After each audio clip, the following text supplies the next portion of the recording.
when you gather the courage to end it with a good guy. When I tell you that I have zero interest in dating ever again, I mean that. I was a selfish bitch in my marriage.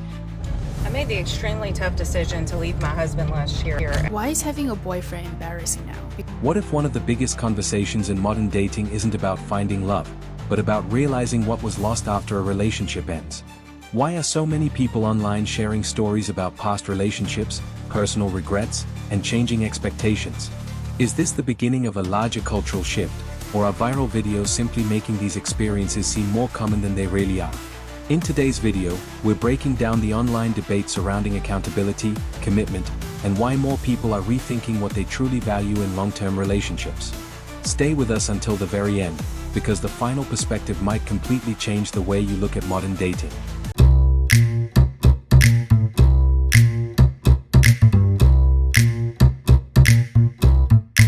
When I tell you that I have zero interest in dating ever again, I mean that. Like, there is not a single thought in the back of my mind that thinks, oh, maybe one day, or what if? Like, I've dated enough men on the spectrum of good guy to doesn't give a shit to know that they have nothing I want or need. And it's at the point where I can't even imagine myself on a date with a man because the thought of asking him how his day was makes me cringe. Like, number one, I don't care. And number two, if you tell me it was bad, I'm gonna assume you deserved it. Like, that's where my head's at. And I know people think I'm projecting when I talk about how happy I am to be single and free, but as long as there are women and girls who are forced into marriages or who feel like they can't leave for financial reasons or their own safety, I feel like being single as a woman is the ultimate privilege. I just don't know what a man could provide me at this point. Like companionship, like I have my dog and my friends. Intimacy, like are they even good at that? If you've never been in a long-term relationship before, you might not realize how fast that shit fades. Who's gonna take care of you when you're older? I am so focused on eating healthy, rarely drinking,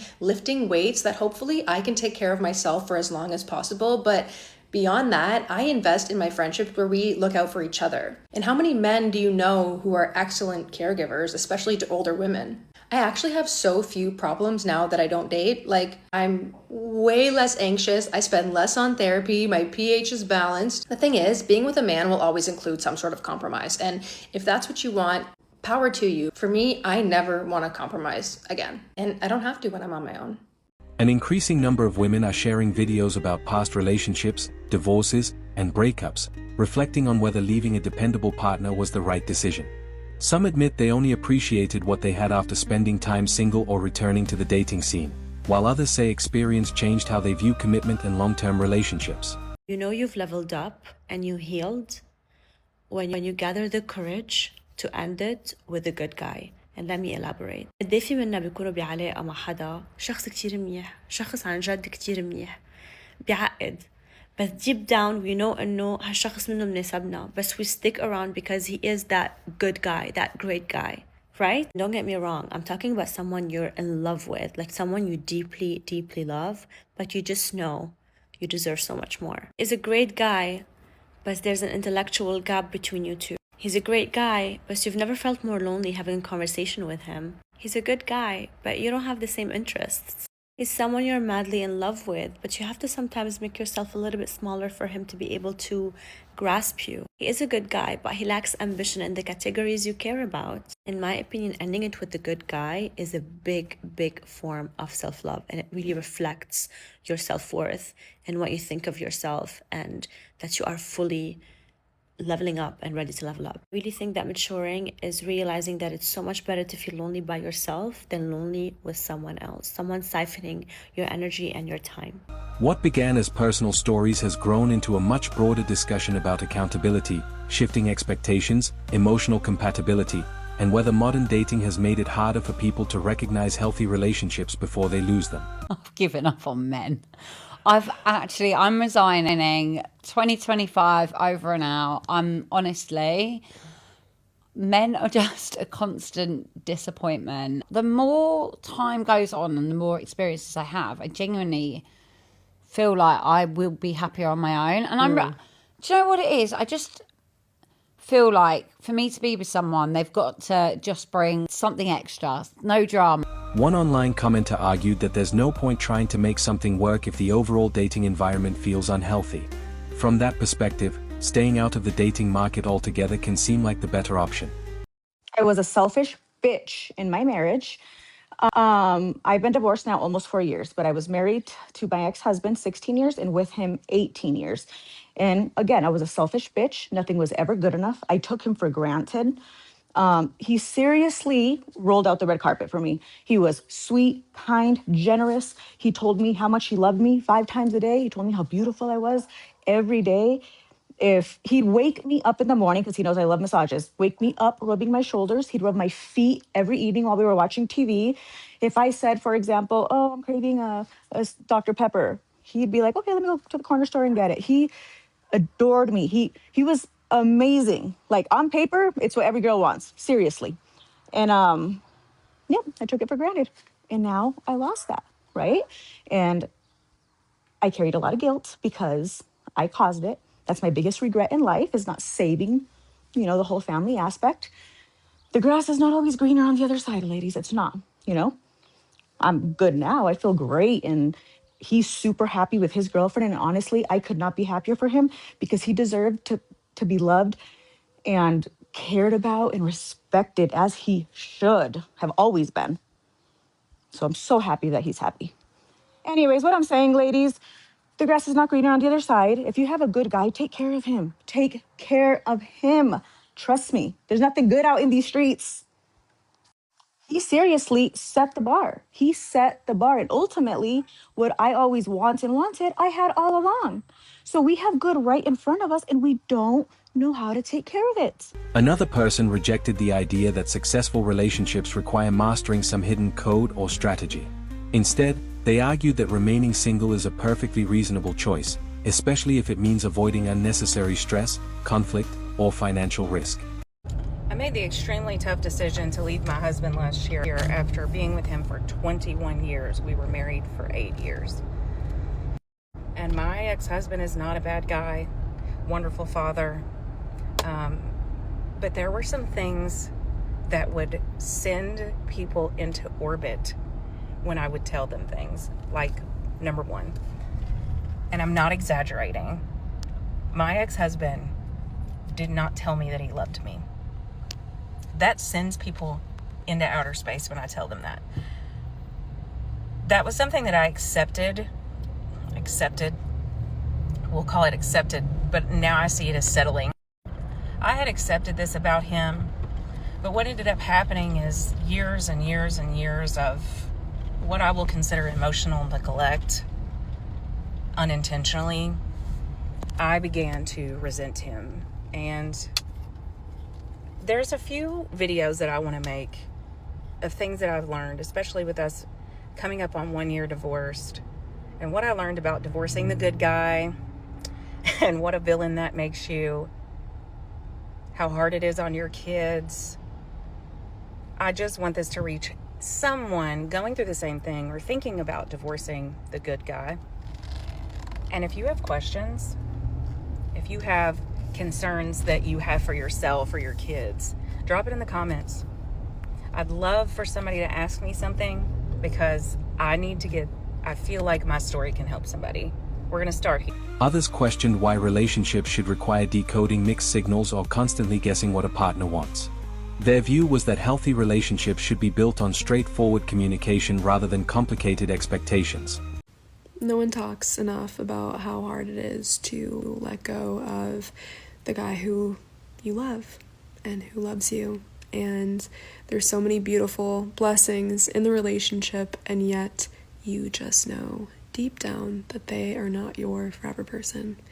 And you go through it hoping that that feeling goes away and that the love takes over and that everything works out, because you've never been treated this way.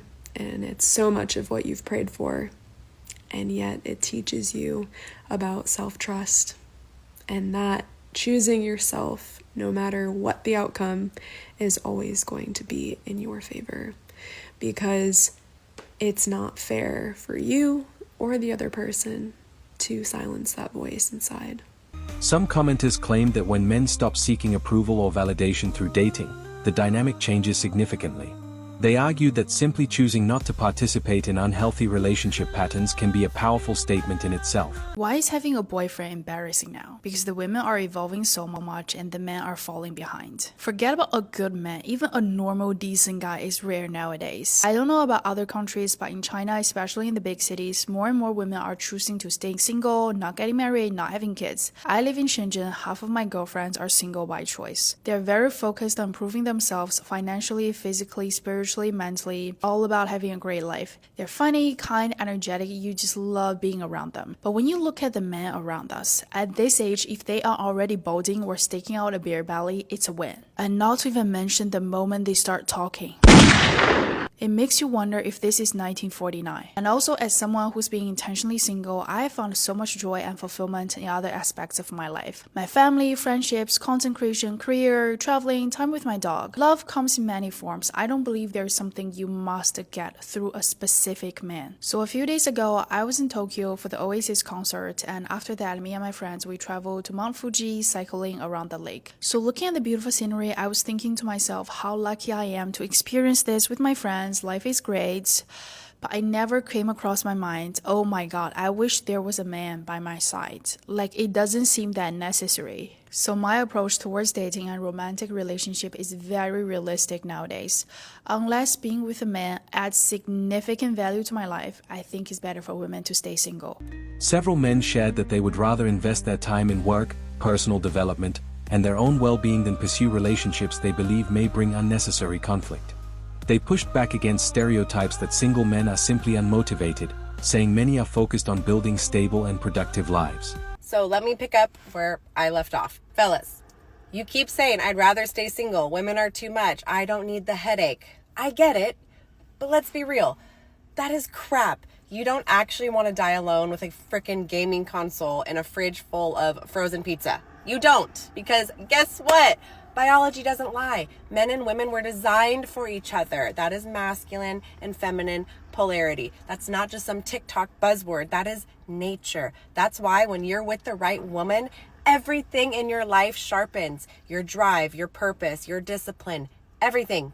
Now, sure, being single is easy. No drama, no compromise, no responsibility. But easy gets old. The hookups get boring. The soulless sex gets depressing. The silence in your house starts getting loud.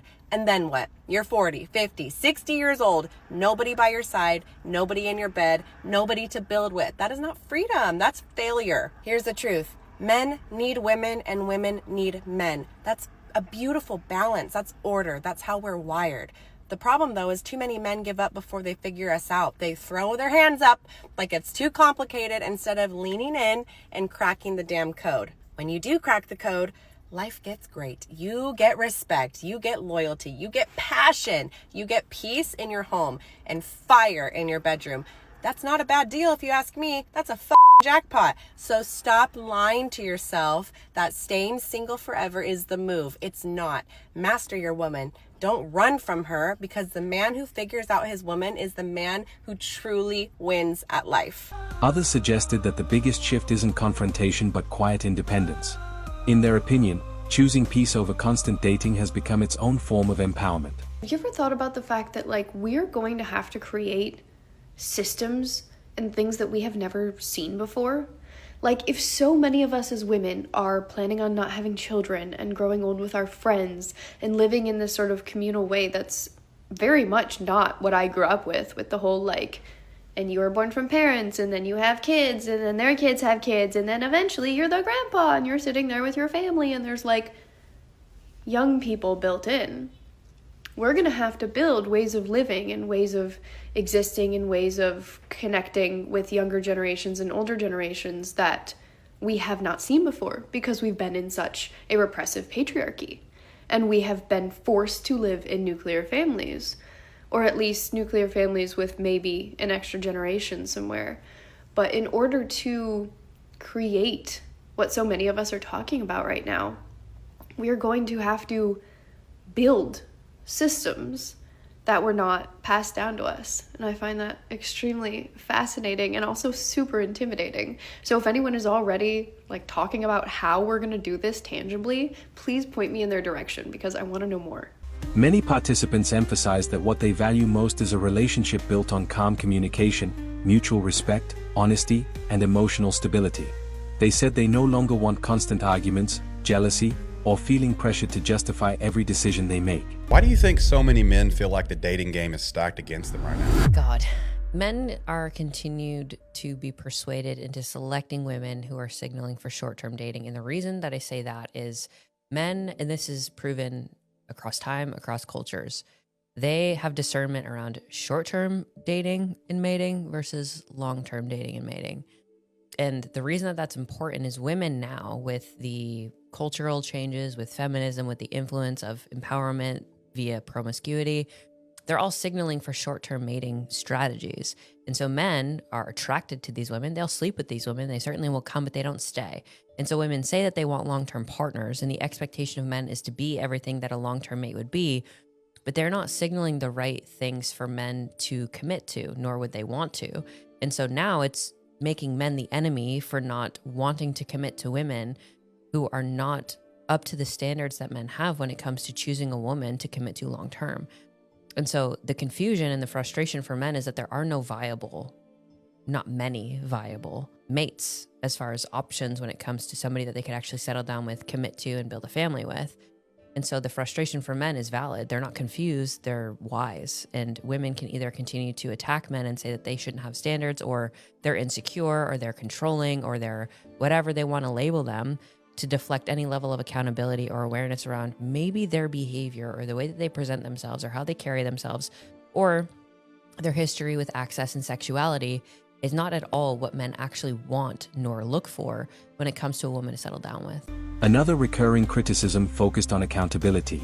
Some commenters argued that responsibility for relationship problems is too often shared equally without acknowledging individual actions or mistakes. All the men from my previous post saying that they have found peace by being alone and they're not trying to date because they just want peace. Are you trying to say that we don't bring peace to your life? Oh, they didn't try to say anything. They flat out said that they'd rather be by themselves and peaceful than to be with some of the women that are available out there. I have to disagree. Of course there would be some women that have to disagree with that statement because they simply cannot bring themselves to believe that many men, especially after seeing what's out there in the dating market, would rather be single, and they're actually happier being so. I do not think that if a woman that you so desired was available to you, you would choose peace over commitment, sex, good meals with conversation, and things like that. So I'm going to call your bluff. Some women simply don't get it. Because none of those things that were listed are actually what brings a man peace in a relationship. And if we're being really honest with ourselves, most men can get all of those perks of being in a relationship without actually being in one. So quite frankly, ladies, some of you are going to have to start accepting that men can be happy by themselves. I know that comes as a surprise. Financial concerns also appeared frequently throughout the discussion. Some men reflected on how much money they had spent during previous relationships and questioned whether the financial investment had been equally shared. They believed this imbalance often creates unrealistic expectations over time. Dating can be so frustrating. We could be talking to multiple guys, and guess what? End up with no one at the end. Some guys are just not capable of taking the lead of just being like, let's go out, let's do something. Instead, they'd rather just be like, oh, I'll see you there, because they know you're part of this organization or you're part of like this group or whatever, that you go on a weekly basis or on a monthly basis. Like, what happened to real men courting women? Like, I want that man. Like, I want my husband to be capable of saying, hey, I want to take you out, let's go this day. If I say I can't make it that day, be like, okay, what about that day? There's always a way around it, and we can always communicate to make sure to make things happen. And nowadays, guys, if they hear we can't, I'm busy, but like, how about another time? And for them, it's over. Like, it's just like, okay, I'll see you around. Like, what is this? Finally, many participants said they now place a higher value on sincerity, loyalty, and genuine commitment than they once did. They argued that trust, honesty, and shared values have become more important than superficial attraction or short-term excitement. A third of men, 33%, a little over a third, of men between the ages of 18 and 29 are not only single, but they're not actively looking for a partner. So I've got a question for the men. So my comments are filled with guys saying we're done. We're not looking, we like our peace. I need some more talk from you guys. Tell me why you're done. You know, I'm seeing more and more of these videos, and honestly, it makes me sad because guys have told women why. We've made it very clear why we're walking away. And we're walking away in droves, and it's only going to get worse because you're not hearing why we're walking away. It's very simple. Don't read between the lines. Hear these words. There is absolutely no benefit anymore to being in a relationship with a woman for a man. None. Zero. Zilch. Especially when you consider the risk compared to any potential reward. Roughly 55% of marriages end in divorce and the guy loses everything. Add into it all the relationships where they weren't married and the guy lost access to his kids and had to pay mountains of child support and so on.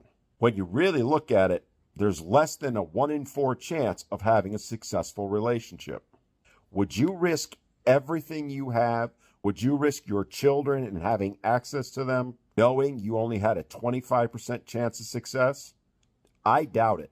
Add to it the expectations that today's women have are beyond absurd. We all joke about the sixes, but the reality is that is most women's expectation. You expect men to give, and offer nothing in return. I'm not saying any of this to be mean, but I am being blunt in hopes you'll hear it. Because we've said it over and over and over again. And yet, you're still asking us, why are you walking away? That, in a nutshell, is the crux of the problem. You ask us, but you don't want to hear the response. And if you hear it, you don't want to accept it. My honest advice to you ladies is this. Get a mirror, look in it, and ask yourselves, what are we offering to men? Why should men want to be with us? And if your answer is things like you have a great career or job, or that you're going to cook and clean, none of that matters to us. Not in the least. What matters to us? Peace, loyalty, and acknowledgement. Something very, very few women give to their man. And until you're willing to give that, until you're willing to set aside your ridiculous expectations. Whether these online conversations reflect a widespread cultural shift or simply represent the opinions of vocal internet communities remains open to interpretation. What is clear is that discussions about accountability, commitment, expectations, and healthy relationships are becoming increasingly common. As modern dating continues to evolve, people on all sides are re-evaluating what they want from long-term partnerships and what standards they are no longer willing to compromise. Men stopped playing by the rules, and now everyone's freaking out. Let's break down why silence has become the loudest move.